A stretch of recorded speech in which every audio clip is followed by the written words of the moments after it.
આવતીકાલે વડાપ્રધાન નરેન્દ્ર મોદી ડેડિયાપાડા આવવાના છે, જેને લઈને સ્થાનિક રાજકારણ ગરમાયું છે। નરેન્દ્ર મોદીના પ્રવાસને લઈને ચૈતર વસાવાએ જાહેરમાં ખુલાસો કર્યો હતો કે તેમને ભાજપમાં જોડવા માટેના પ્રયાસ થઈ રહ્યા છે। તો બીજી બાજુ હવે છોટુ વસાવા પણ મેદાને આવ્યા છે અને વડાપ્રધાન નરેન્દ્ર મોદીના આગમનને લઈને તેમણે પ્રહાર કર્યા છે। વડાપ્રધાન નરેન્દ્ર મોદીના આગમન પહેલા સ્થાનિક લેવલ પર શું રાજકારણ ગરમાઈ રહ્યું છે તેની વિગતે વાત કરીએ આ વિડીયોમાં। વૈષ્ણવજન તો તેને કહીએ જે પીડ પરાઈ જાનાને રે। નમસ્કાર, નવજીવન ન્યૂઝમાં આપનું સ્વાગત છે। હું છું જયંત દાફડા।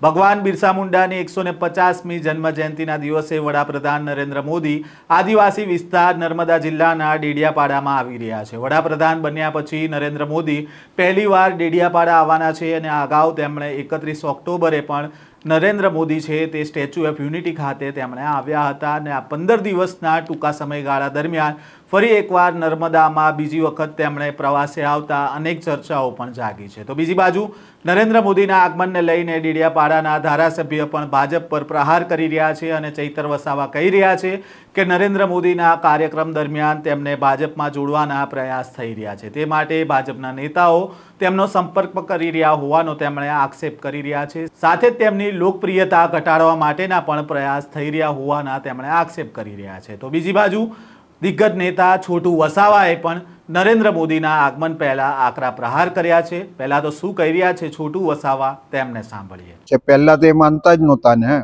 બિરસા દાદા કોણ છે, શું છે।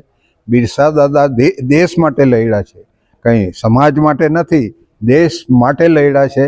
એમે ભારત રત્ન આપવું જોઈએ, આજ દિન સુધી આપતા નથી એ લોકો, એ આપવું જોઈએ તો અમે માનીએ કે ભાઈ તમે માનો છો અમારા લોકો।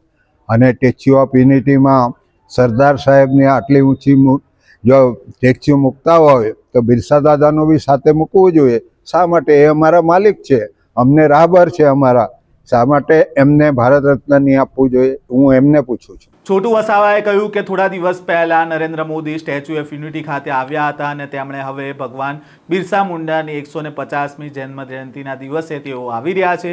પહેલાં તો આ લોકો આ ભગવાન બિરસા મુંડાને માનતા જ ન હતા। તેમણે દેશ માટે લડ્યા છે, સમાજ માટે નથી લડ્યા, જેથી તેમને ભારત રત્ન આપવો જોઈએ ને જે આજ દિન સુધી નથી આપવામાં આવ્યો। જો તમે ભારત રત્ન આપો તો અમે માનીએ કે તમે ભગવાન બિરસા મુંડામાં માનો છો। સ્ટેચ્યુ ઓફ યુનિટીમાં સરદાર પટેલની જે પ્રતિમા બનાવવામાં આવી છે તો બિરસા દાદાની પણ ત્યાં પ્રતિમા મૂકવી જોઈએ, આ પ્રકારની માંગ છે તે છોટુ વસાવા દ્વારા કરવામાં આવી છે। અને અત્યાર સુધી કેમ આ પ્રતિમા છે ત્યાં મૂકવામાં નથી આવી તેને લઈને પણ તેમણે સરકારને સવાલો કર્યા છે। ઉલ્લેખનીય છે કે પ્રધાનમંત્રી નરેન્દ્ર મોદીના આગમન પહેલા નર્મદાનું રાજકારણ ગરમાયું છે। આવતીકાલે ચૈતર વસાવાના ગઢમાં નરેન્દ્ર મોદી સભા ગજવવાના છે, તો બીજી બાજુ ચૈતર વસાવાને ડેડિયાપાડા જવા પર પ્રતિબંધ છે, એટલા માટે તેમણે નેત્રંગમાં સભા ગજવવાના છે। નરેન્દ્ર મોદીની સભા માટે તંત્ર જોરશોરથી તૈયારી કરી રહ્યું છે, તો બીજી બાજુ ચૈતર વસાવાએ પણ તેમનું રાજકારણ ટકાવી રાખવા માટે નેત્રંગમાં સભા ગજવવાના છે। હવે આવતીકાલે કોની સભામાં